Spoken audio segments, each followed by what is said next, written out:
Alors pourquoi personne ne parle de la masculinité des gentils garçons? Alors dans cette vidéo, je ne vais pas me faire que des amis, mais je trouve que dans les milieux du développement personnel, le féminin est très souvent porté en haute estime, alors que le masculin a moins bonne presse. On parle beaucoup d'ailleurs des hommes dans la perspective de leur soi-disant toxicité, on encourage beaucoup les mecs à compenser leurs excès du masculin en développant leur côté féminin grâce à l'intériorisation, au lâcher-prise, à l'ouverture au cœur, en acceptant mieux leurs émotions. Et la société, je ne dis pas le contraire, a certainement besoin d'hommes plus maternants, plus sensibles. Mais vous savez, il suffit de taper le mot masculinité sur Google, et vous pouvez le faire d'ailleurs. Sur les 10 premiers résultats, vous avez des articles sur comment faire baisser la masculinité toxique dans la société. Et donc, dans cette histoire, je trouve qu'on oublie un peu une autre catégorie d'hommes, ceux qu'on appelle souvent les gentils garçons, qui composent la quasi-majorité de ma communauté. Alors ceux-là ont bien intégré très tôt d'ailleurs un sens de toxicité dans la masculinité, ils sont ultra respectueux à l'égard des femmes, ils n'ont pas peur de montrer leur fragilité, et pourtant ils galèrent énormément sur le plan sentimental. Beaucoup de gentils garçons, entre guillemets, d'ailleurs ne comprennent pas pourquoi certaines filles ne s'intéressent pas à eux, et qu'elles préfèrent se tourner vers, vous savez, des bad boys nettement moins attentionnés que c'est l'embrouille totale.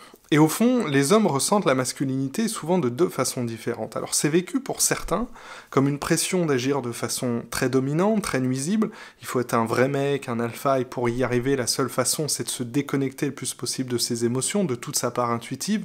Cette coupure, on le sait, a eu des conséquences dramatiques pour l'homme et par ricochet encore plus pour les femmes. Mais pour d'autres, les gentils garçons, insister à longueur de journée sur le côté toxique de la masculinité, c'est vécu comme une émasculation psychologique, avec pour conséquence de se couper de son côté mâle, M-A-L-E, de son côté guerrier, sauvage, et a fortiori de son désir sexuel, qu'il n'assume pas, qu'il refoule complètement. Donc cet homme, il devient encore plus gentil, et si... C'est vrai, il a le mérite de rassurer, on va dire, les femmes qui ont un peu peur des hommes. Il sera souvent décontenancé de constater que la plupart des femmes ne veulent pas relationner avec lui parce qu'elles ont du mal à retrouver l'homme en lui, l'homme avec un grand H. Il est frustrant, c'est vrai pour une femme, d'être avec un homme qui est complètement déconnecté de sa puissance. Parce que ça tue l'attirance dans l'œuf, dans la phase de séduction, ça mène souvent aussi les femmes à dire « Non, mais t'es gentil, mais je préfère qu'on en reste là ».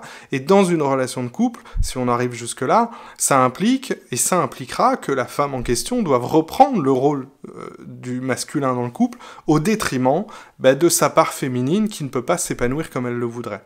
Et donc mon rôle, que je prends très à cœur, c'est d'abord de permettre à ces hommes de se réconcilier avec le masculin, d'identifier les histoires négatives qu'ils se racontent autour de la virilité, de les aider à récupérer leur puissance virile sans pour autant abandonner leur part féminine parce qu'ils tiennent à la conserver. C'est tout pour aujourd'hui. Si ça vous a plu, vous mettez un like, partagez, venez suivre ma chaîne. Pour ceux qui veulent aller plus loin sur le sujet et sortir définitivement de la case du gentil avec les femmes, ma formation masterclass gratuite est encore disponible. Il suffit de cliquer sur le lien dans la bio. Ciao.